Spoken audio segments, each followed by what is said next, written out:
and he lies. Okay, a few things I want to ask you about, then we'll go back and play some Trump sound, and then we'll take your questions.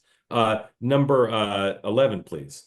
Supreme Court today. Again, we've got just a cavalcade of legal rulings, and again, regular viewers know my policy is not to spend much time on these rulings because they're all ephemeral, and even the Supreme Court decisions are not on the merits of the case. They're adjudicating whether lower court stays or orders should stay in place, or whether they should be suspended until the merits of the cases are argued in the lower courts, and then eventually potentially making their way back to the Supreme Court. So today, Supreme Court allows Trump administration for now to end Biden-era migrant program. The administration had asked the court to allow it to end deportation protections for more than 500,000 people facing dire humanitarian crises in their home country. So a favorable ruling in the sense that they can now go back to the deportations of this class of people.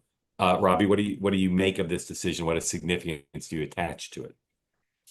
I think what I would say is significant is, I mean, I feel very bad for these people, these migrants who are going to be sent back. They were kind of set up for this by the Biden administration. This was a late in the administration decision, Biden executive order to facilitate these people coming in this way because they wanted to make the border crisis seem less bad by giving these people a different way to come in, so they wouldn't be, swarming across the border, which nobody likes it being done that way. But so then they were coming in under a system that could be easily undone by the next president, and Trump has undone it. And the Supreme Court, which has not shied away from halting Trump actions that they think are inconsistent with the law, or they think, this should be like with the tariffs. They said, no, this is not under his purview. It's got to be Congress, that kind of thing. In this case, well, this was an executive order. This was something Biden did. It can be undone. And now these people, it's a huge, large number of people. Some of them, many of them, probably in my view,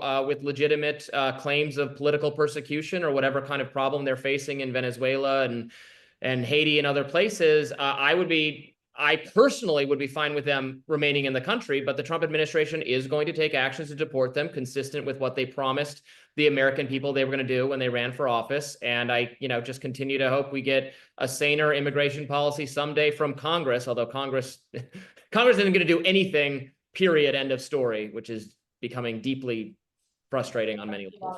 Yes, sir. I agree with that. All right. Early in the administration, I believe I was guilty of calling Elon Musk the prime minister, and others did as well. It turns out all along, the prime minister is actually Stephen Miller. What are the three adjectives you would, top of mind, associate with Stephen Miller?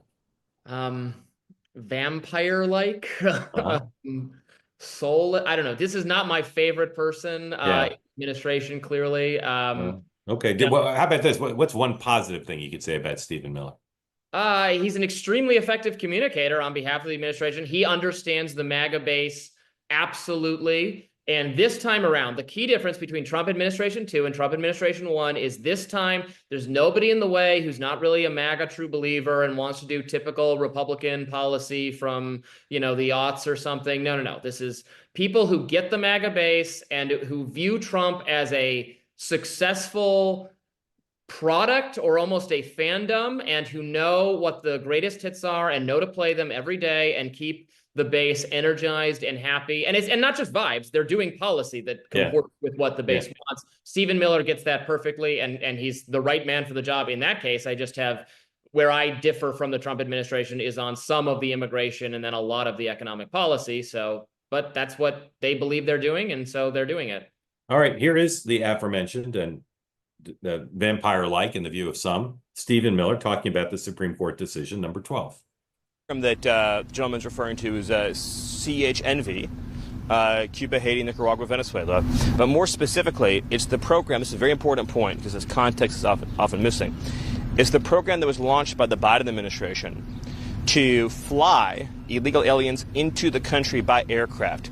So when you hear about migrant flights, when you hear about illegal aliens being flown into the country, there were other programs too. They had a fly-in program they had a free transportation program for hundreds of thousands of illegals at the border that was run out of DHS and funded by FEMA. They had a separate program for UAC, unaccompanied alien children. But when you think about mostly when people talk about the migrant flights, they're talking about this program, the fly-ins for these illegal aliens. About 500,000 illegal aliens from those 4 countries, particularly in the last 2 years of the Biden administration, were flown directly into American cities and towns. So, of course, we revoked those, they called it parole for those individuals, amnesty basically.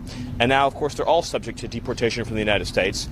And of course, self-evidently, of course, they have to be deported. You can't have a situation where the Biden administration can fly in 500,000 illegal aliens in the last 24 months, and we're having a conversation about, oh, maybe they should get to stay for life. They've been here for 24 months. They were flown into our country illegally.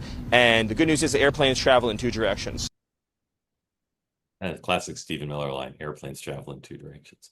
All right, I'm not going